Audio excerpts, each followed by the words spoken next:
بسم اللہ الرحمن الرحیم۔ سلطان صلاح الدین ایوبی مصر کا وائسرائے بن چکا ہے۔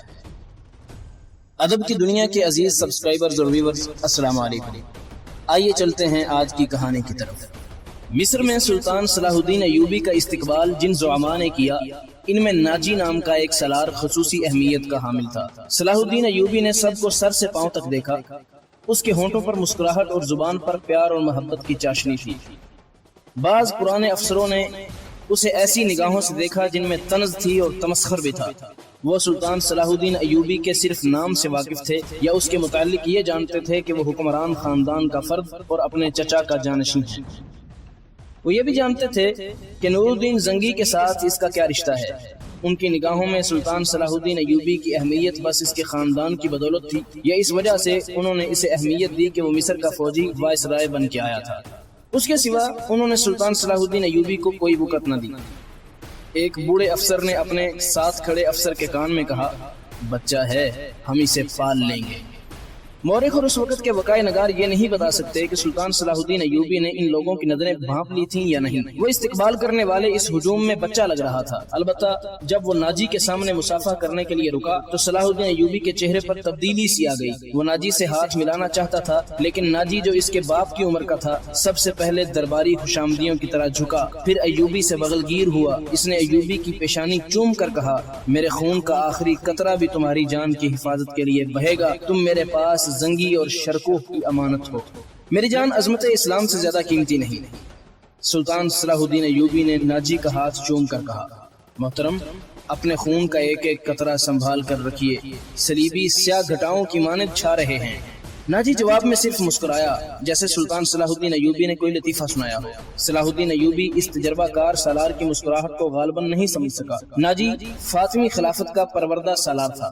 وہ مصر میں باڈی گارڈز کا کمانڈر تھا، جس کی نفری 50,000 تھی اور ساری کی ساری نفری سوڈانی تھی۔ یہ فوج اس دور کے جدید ہتھیاروں سے مسلح تھی اور یہ فوج ناجی کا ہتھیار بن گئی تھی، جس کے زور پر وہ بے تاج بادشاہ بنا بیٹھا تھا۔ وہ سازشوں اور مفاد پرستی کا دور تھا۔ اسلامی دنیا کی مرکزیت ختم ہو چکی تھی۔ صلیبیوں کی بھی نہایت دلکش تخریب کاریاں شروع ہو چکی تھی۔ زر پرستی اور تعیش کا دورہ تھا۔ جس کے پاس ذرا سی بھی طاقت تھی وہ اسے اپنے اقتدار کے تحفظ کے لیے دولت سمیٹنے کے لیے استعمال کر رہا تھا۔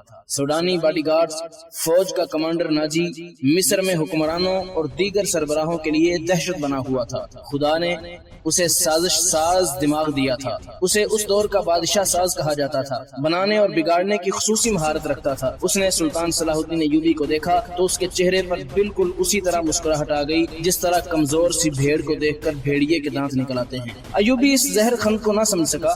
اس کے لیے سب سے زیادہ اہم آدمی ناجی ہی تھا، کیونکہ وہ 50,000 باڈی گارڈز کا کمانڈر تھا اور سلطان صلاح الدین ایوبی کو اس فوج کی ضرورت تھی۔ سلطان صلاح الدین ایوبی سے کہا گیا کہ حضور بڑی لمبی مسافت سے تشریف لائے ہیں، پہلے آرام کر لیں۔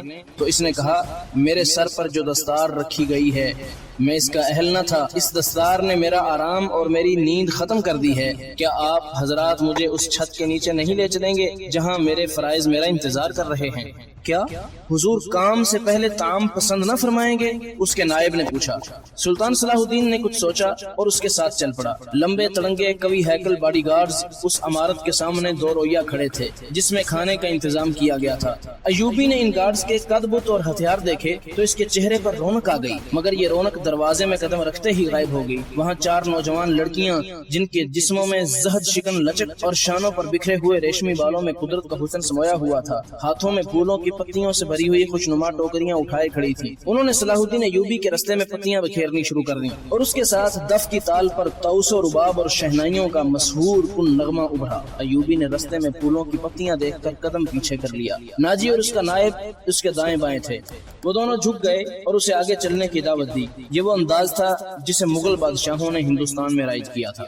صلاح الدین ایوبی پھولوں کی پتیاں مسلنے نہیں آیا۔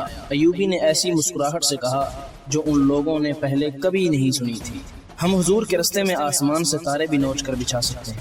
ناجی نے کہا، اگر میری راہ میں کچھ بچھانا ہے تو وہ ایک ہی چیز ہے جو میرے دل کو بھاتی ہے۔ سلطان صلاح الدین ایوبی نے کہا، آپ حکم دیں۔ نائب نے کہا، وہ کون سی چیز ہے جو حضور کے دل کو بھاتی ہے؟ سلطان صلاح الدین ایوبی نے فوراً کہا کہ صلیبیوں کی لاشیں، مگر فوراً ہی اس کی مسکراہٹ غائب ہو گئی، اس کی آنکھوں سے شعلے نکلنے لگے۔ اس نے دھیمی آواز میں، جس میں قہر اور عتاب چھپا ہوا تھا، کہا، مسلمان کی زندگی پھولوں کی سیج نہیں، جانتے نہیں ہو صلیبی سلطنتیں اسلامیوں کو چوہوں کی طرح کھا رہے ہیں، اور جانتے ہو کہ وہ کیوں کامیاب ہو رہے ہیں؟ صرف اس لیے کہ ہم نے پھولوں کی پتیوں پر چلنا شروع کر دیا ہے، ہم نے اپنی بچیوں کو ننگا کر کے ان کی عصمتیں روند ڈالی ہیں۔ میری نظریں فلسطین پر لگی ہوئی ہیں، تم میری راہ میں پھول بچھا کر مصر سے بھی اسلام کا پرچم اتروا دینا چاہتے ہو؟ اس نے سب کو ایک نظر دیکھا اور دبدبے سے کہا، اٹھا لو یہ پھول میرے رستے سے، میں نے ان پر قدم رکھا تو میری روح کانٹوں سے چھلنی ہو جائے گی، ہٹا دو لڑکیوں کو میرے رستے سے، کہیں ایسا نہ ہو کہ میری تلوار ان کے اتنے دلکش سنہرے بالوں میں الجھ کر بیکار ہو جائے۔ حضور کی جاہ و حشمت، مجھے حضور نہ کہو۔ صلاح الدین ایوبی نے بولنے والے کو یوں ٹوک دیا جیسے تلوار سے کسی کافر کی گردن کاٹ دی گئی ہو۔ اس نے کہا، حضور وہ تھے جن کا تم کلمہ پڑھتے ہو اور جن کا میں غلام بے دام ہوں۔ میری جان فدا ہو اس حضور صلی اللہ علیہ وسلم پر جن کے مقدس پیغام کو میں نے سینے پر کندہ کر رکھا ہے۔ میں یہی پیغام لے کر مصر آیا ہوں۔ صلیبی مجھ سے یہ پیغام چھین کر بحیرہ روم میں ڈبو دینا چاہتے ہیں، شراب میں غرق کر دینا چاہتے ہیں۔ میں بادشاہ بن کے نہیں آیا۔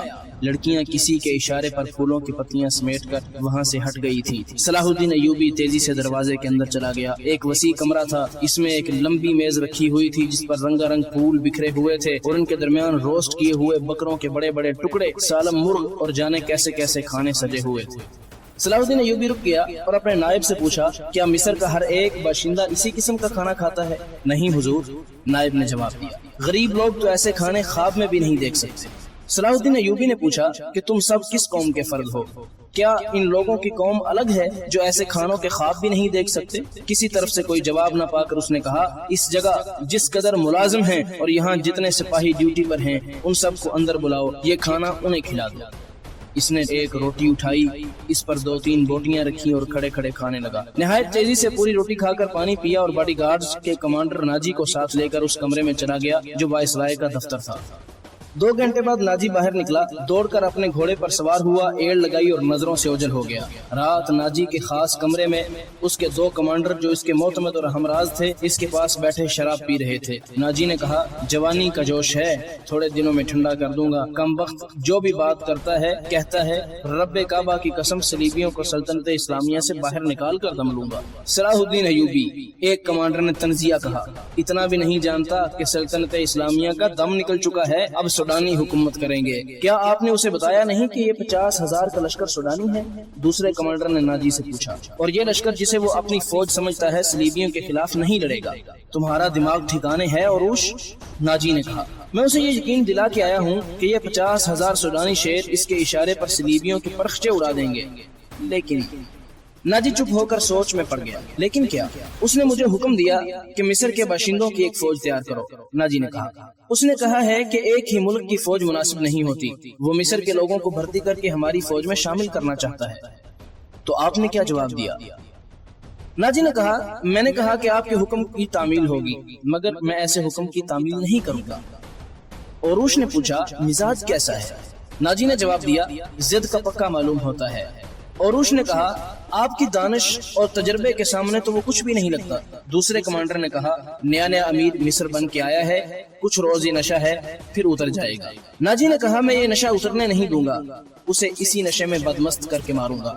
بہت دیر تک یہ تینوں صلاح الدین ایوبی کے خلاف باتیں کرتے رہے اور اس مسئلے پر غور کرتے رہے کہ اگر صلاح الدین ایوبی نے ناجی کے بیتاج بادشاہی کے لیے خطرہ پیدا کر دیا تو وہ کیا کارروائی کریں گے۔ ادھر صلاح الدین ایوبی اپنے نائبین کو سامنے بٹھائے یہ ذہن نشیں کرا رہا تھا کہ وہ حکومت کرنے نہیں آیا اور نہ کسی کو حکومت کرنے دے گا۔ اس نے انہیں یہ کہا کہ جنگی طاقت کی ضرورت ہے، اور اس نے یہ بھی کہا کہ یہاں کا فوجی ڈھانچہ بالکل پسند نہیں۔ 50,000 باڈی گارڈ سوڈانی ہیں، ہمیں ہر خطے کے باشندوں کو یہ حق دینا ہے کہ وہ ہماری فوج میں آئیں، اپنے جوہر دکھائیں اور مال غنیمت میں اپنا حصہ وصول کریں۔ یہاں کے عوام کا معیار زندگی اس طرح بلند ہو سکتا ہے۔ صلاح الدین ایوبی نے انہیں بتایا کہ میں نے ناجی سے کہہ دیا ہے کہ وہ عام بھرتی شروع کر دے۔ ایک ناظم نے سلطان صلاح الدین ایوبی سے پوچھا، کیا آپ کو یقین ہے کہ ناجی آپ کے اس حکم کی تعمیل کرے گا؟ کیا وہ تعمیل سے گریز کرے گا؟ ناظم نے جواب دیا، جی وہ گریز کر سکتا ہے، فوجی امور اسی کے سپرد ہیں، وہ کسی سے حکم نہیں لیا کرتا، صرف اپنی منوایا کرتا ہے۔ صلاح الدین ایوبی خاموش رہا، جیسے اس پر کچھ اثر ہی نہ ہوا ہو۔ اس نے سب کو رخصت کر دیا اور صرف علی بن سفیان کو اپنے ساتھ رکھا۔ عزیز سامعین، علی بن سفیان جاسوسی اور جوابی جاسوسی کا ماہر تھا۔ اسے سلطان صلاح الدین ایوبی بغداد سے اپنے ساتھ لایا تھا۔ وہ ادھیڑ عمر آدمی تھا، اداکاری،